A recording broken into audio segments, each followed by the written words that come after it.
a £700,000 signing who can't get a game. 4 months into his Wrexham career and he's already looking for the exit door. This could change everything about how Phil Parkinson approaches January. All right, Wrexham fans, welcome back to the channel. If you're new here, smash that subscribe button because we're bringing you Red Dragons news that you won't find anywhere else.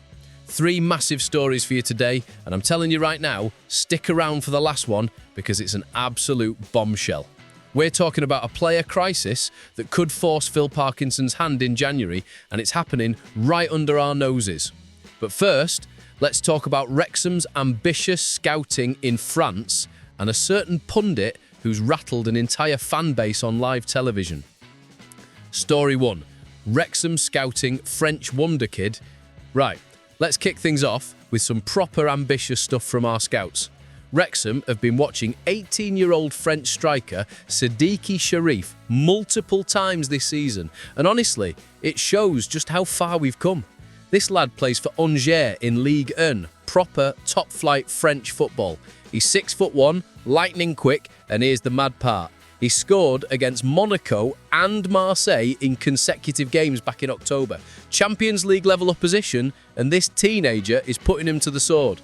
Now, Sharif's been at Angers since 2019, smashed 18 goals in 23 games for their under-19s, and he's already started 9 Ligue 1 matches this season. The kid's got serious potential. But here's a reality check. Angers want 17 million quid for him. 17 million. And he's being tracked by Newcastle, Sunderland and Fulham, Premier League clubs with bottomless pockets. Look, I love the ambition. I love that Wrexham are even in these conversations now. That's what Reynolds and McElhenney have built here. But spending that kind of money on a teenager when we're battling in the Championship, that's a Premier League gamble, not a Wrexham one. We need players who can make an instant impact, not projects who might come good in 3 years. Still, the fact we're watching Ligue 1 players tells you everything about where this club is heading. But that's not the only news coming out of the racecourse. Story 2. Josh Windass stirs the pot on live TV. So Josh Windass has gone and wound up an entire city, and honestly, I'm here for it. Our lad was working as a pundit for Sky Sports during the Sheffield derby on Sunday. Sheffield United beat their former club Sheffield Wednesday 3-0 at Hillsborough. Absolutely battered them, to be fair. United's relegation battle got a massive boost and the celebrations were proper intense. Players mobbing each other, Chris Wilder going wild with the away fans, full-on derby scenes. Then Windass, cool as you like, looks at the camera and says, "I'm not sure about all these celebrations." Mate, the internet lost its mind. Sheffield United fans absolutely tore into him. One bloke on Twitter said, "So you can't celebrate a derby win anymore? The game's gone." Another wrote, "If Windass doesn't understand why Blades fans celebrate like that, it explains why you never won a derby." Now look, Windass did praise United's performance, said they played well, took their chances, strikers made an impact. But that one line about the celebrations, that's all anyone's talking about. Here's the thing though, Windass left Wednesday in the summer because of broken promises and late wage payments. He triggered a clause to rip up his contract during their financial meltdown. So yeah, there's history there, and Sheffield United fans reckon he's still bitter. For us though, Windass has been absolutely brilliant. 5 goals, 3 assists already this season, and he was in the starting 11 when we held Ipswich to a 0-0 draw on Saturday. The lad's thriving at Wrexham, and honestly, a bit of controversy keeps things spicy.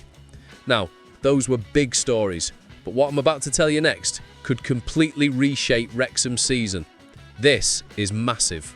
Right, here we go, the main event. And this one's an exclusive, so pay attention because this could define how Phil Parkinson approaches the January transfer window.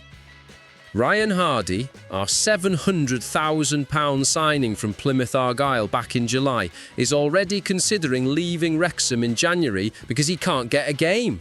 4 months in and he's eyeing the exit. Let that sink in. Now, let me give you the context here because this is where it gets complicated. When we signed Hardy in the summer, it felt like a statement. This is a striker who scored double digits in each of his last 4 seasons at Plymouth. 2 of those campaigns were in the Championship. He banged in 12 goals last season for a relegated side, so on paper, this looked like a brilliant bit of business.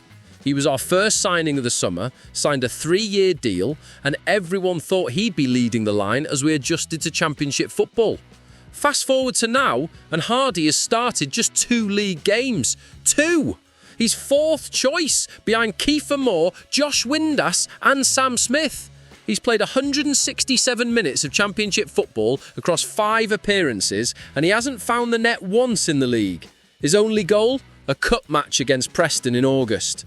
Since the start of September, he hasn't started a single league game. Here's what nobody's talking about yet. This isn't just about Hardy being frustrated. Multiple EFL clubs are quietly monitoring his situation right now. We don't know who they are yet, but you can bet promotion-chasing League One sides are circling. Clubs in the lower half of the Championship might fancy a proven goal scorer too. Think about it from Hardy's perspective for a second. He's 28 years old. This should be his prime. He left Plymouth expecting to be a key player at Wrexham, and instead he's watching from the bench while Kiefer Moore, who arrived late in the window, starts ahead of him and already has 7 goals. Now, I'm not saying Moore doesn't deserve to start. He absolutely does. The Welshman's been sensational, and Windass has been electric too. But Hardy's situation raises a bigger question. Did we sign too many strikers? We've got Moore, Windass, Smith and Hardy all competing for limited spots. That's 4 strikers for essentially 2 positions if Parkinson sticks with his usual system. Someone was always going to be left out, and unfortunately for Hardy, he's the one suffering. But here's the twist. If Hardy does leave in January, what does that say about our recruitment strategy? We spent decent money on a striker who's now desperate to get out after half a season. That's not sustainable, especially when you're trying to build something long-term. And this is where Parkinson has a massive decision to make. Does he let Hardy go and bring someone else in? Does he give him more opportunities to prove himself? Or does he stick with what's working and let the situation play out? Because here's the reality, Wrexham are on a 6-match unbeaten run right now. We've taken points from Ipswich, Middlesbrough and league leaders Coventry City. We sat 14th in the Championship, and while that might not sound glamorous, it's solid for a newly promoted side. The team's finding its rhythm, and Parkinson won't want to disrupt that. But football's brutal, isn't it? Hardy's proven at this level. He scored 13 goals when Plymouth won League One in 2022-23. He knows how to find the net in the Championship. If he goes to a struggling side in January and starts banging in goals, we'll all be sat here wondering why we let him slip through our fingers. The other side of this coin, though, maybe it's just not the right fit. Sometimes a player and a club don't click, no matter how good the player is on paper. Hardy might thrive somewhere else, and that's fine. Better to cut our losses early than drag it out for another year. What I find fascinating is how this reflects the current state of Wrexham. We're no longer a club that settles for players who aren't performing. We've got depth, we've got options, and if someone's not cutting it, we can afford to move them on.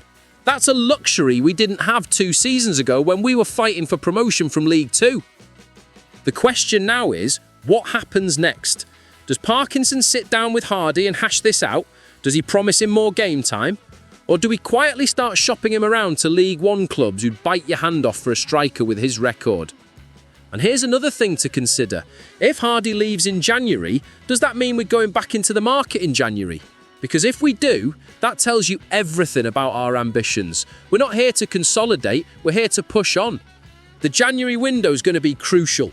We've already shown we're not afraid to spend. We dropped at least 30 million in the summer on players like Nathan Broadhead, Callum Doyle, Lewis O'Brien and Ben Sheaf. If Hardy goes, you can bet Parkinson and the Hollywood owners will have a replacement lined up. What I think happens next?